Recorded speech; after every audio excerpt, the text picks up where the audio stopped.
Hey, welcome back to the channel. Do you want to know if you're an Enneagram 7? Or have you taken a test but are still unsure?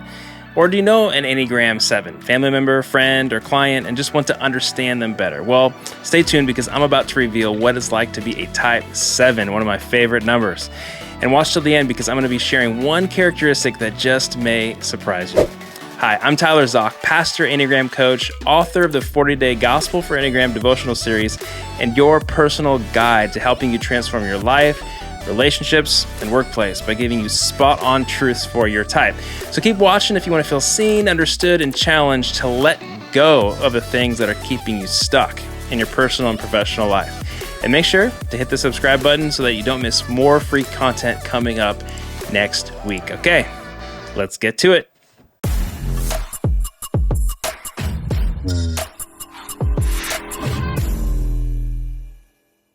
Type 7s have a fear of being deprived, trapped in emotional pain, limited, bored, or missing out, right? They have FOMO a lot. Their desire is to be happy, satisfied, and content. So they focus a lot on what's next, what's coming up, what exciting thing is coming up next. Their idol can be pleasure, can idolize pleasure and fulfillment a little too much. They avoid pain and suffering at all costs. And their vice is gluttony, which basically means that they avoid pain or painful emotions by running after new experiences, stimulating ideas, and fun activities. Their virtue is sobriety, which essentially means balance. 7s can get into trouble with moving to different extremes, either the extremes of avoiding things that they don't want to be a part of or feel, like bad emotions, painful emotions, or running in the other direction quickly towards fun and pleasure and stimulating activities. So balance is what the 7 needs most. 7s are highly optimistic people. That's why we love them. They're always super optimistic about the things that we're doing too. So they can be highly encouraging. They suffer from a fear of missing out. Like I mentioned before, they have FOMO more than any other type. They get bored quickly. They have lots of interests and pursuits to keep them from being bored. They believe that every cloud has a silver lining. That's one of the things that is a typical trait of 7s, is that they can see the good in anything. 7s tend to think that the grass is greener on the other side. This is one thing that gets 7s in trouble, is that it can keep them from being grounded and from being present if they think that the grass is greener over there, whether it's a new job or new activity or new relationship. 7s rarely feel completely satisfied, okay? Think about Christmas morning. They're so anticipating Christmas morning as kids. They can't wait till they get their present. They open it. It's so much fun. And then the next day, they kind of want another toy, right? There's just always this loop of anticipation and then not being completely satisfied and moving on to anticipating the next great thing. 7s are fun-loving and spontaneous. They pivot quickly. They're very adaptable. But people have told them that they have short attention spans. What's common with 7s is squirrel.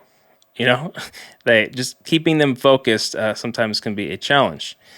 7s are very creative. They have a really rich fantasy life. They are dreamers, and like I said, can be very, very creative.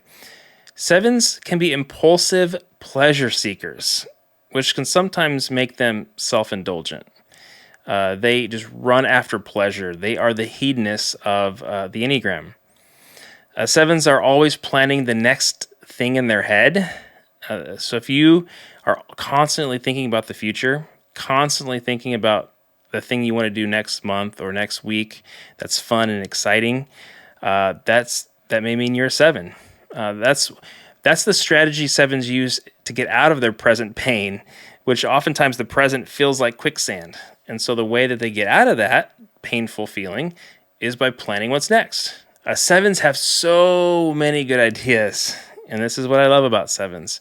They're good at brainstorming, good at coming up with new opportunities for the team to be a part of, for the family to do.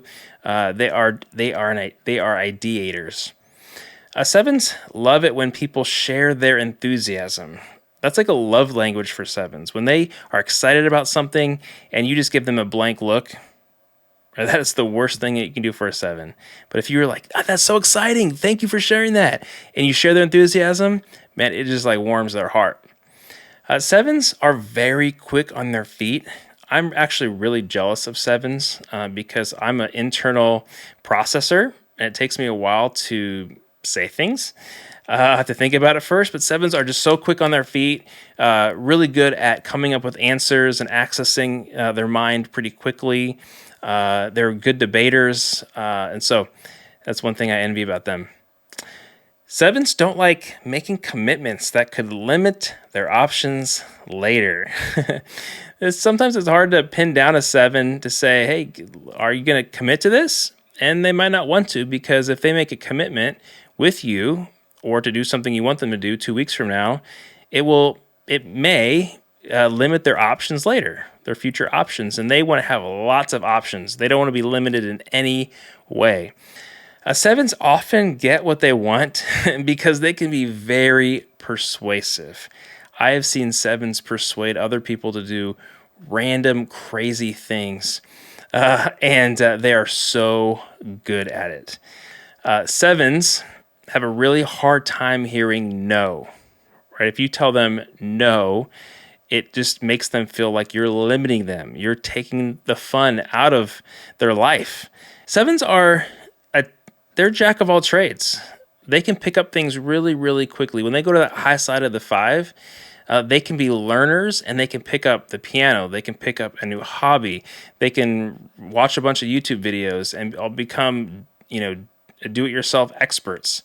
I've just seen sevens pick up things so quickly, and it's another reason why I'm jealous of my seven friends. Sevens don't like to be told what to do or to tell others what to do. Right? They don't like to be micromanaged, and they don't want to micromanage other people. They are all about freedom. Sevens, it's hard for them to finish projects before starting a new one. Again, they have lots of ideas, so they have lots of ideas for new projects, things they want to start. But after they get done with the thrill of starting it, it gets kind of boring, and they want to jump on to a new one. And so sometimes sevens have a lot of unfinished projects around the house, in their career, or their hobbies. Sevens are just in love with interesting activities, stimulating ideas, future possibilities, and intriguing people. Right? All of that is like the juice of life for them. They're very good at reframing negatives into positives. Okay, so they can take the worst case scenario that they're in and see some good in it. It goes back to that seeing the silver lining and everything. Right? They are master reframers of turning negative data, negative statistics, things that aren't going well, and they can somehow turn it into something positive. Sevens are always up for changing their plans if it involves a new adventure. Right? It goes back to their spontaneity. Sevens usually find a way to lighten things up with a joke or funny story. And that's why they are good at creating culture in the workplace and in our families. They just know how to lighten up things when the mood gets a little dreary. And they're great narrators and always have funny stories to share. Sevens bring enthusiasm and joy to everyone I meet. This is probably their greatest gift to mankind. They are enthusiastic about life. Even in the worst of circumstances, they can be happy and joyful. They bring the joy and excitement into the room, whether it's the boardroom or whether it's church, like whether they're greeting or they're around a dinner table with their family. They always bring the joy. And again, are culture makers when it comes to just bringing their joy of life to everyone they meet. And so, again, I love sevens. They make my life so much better, so much happier. And when I'm feeling in the dumps or I'm feeling shame and negative emotions, like my seven friends are always there to help me see the bright side, to cheer me up, and enjoy life. So I couldn't do life without my 7 friends. Now, at the beginning, I said there's one characteristic that just may surprise you about 7s, and here it is that 7s are the life of the party, but they also want to be taken seriously. Right? If sometimes we can get into the habit of just laughing at them and expecting them to tell jokes or expecting them to tell a good story. And so they love it, appreciate it when they can also be taken seriously. Right? They don't have to be the ones that are always on when it comes to telling jokes and being the life of the party. We should step up as their friends and family members to bring the fun, to share a story, to plan that next thing, right? We don't need to put that sort of weight on our 7 friends, but step up and help them at times and also take them seriously. My advice to 7s is to count the cost, right? You typically 7s don't have enough time to accomplish all of your plans. So don't be rushing into the next great thing before counting the cost. Right? Ask yourself if you're still going to want to do that idea or that plan after the initial fun has ended, after the initial excitement of starting that thing and launching that thing is over. Are you still going to want to do that a month from now or 2 months from now? If not, right, stay put. Right? Tell yourself no, because telling yourself no to that idea is giving you permission to say yes to more family time or something else that's very valuable to you. Okay, so count the cost before running after that next idea. Did this video help you to know if you're a type 7? If so, why? Leave a comment below. I would love to chat with you. Do you want to learn more? Well, good news is I'm writing a book just for you type 7s. It's called The Gospel for Enthusiasts, a 40-day devotional for type 7s that will take you into a deep, deep dive of all things type 7.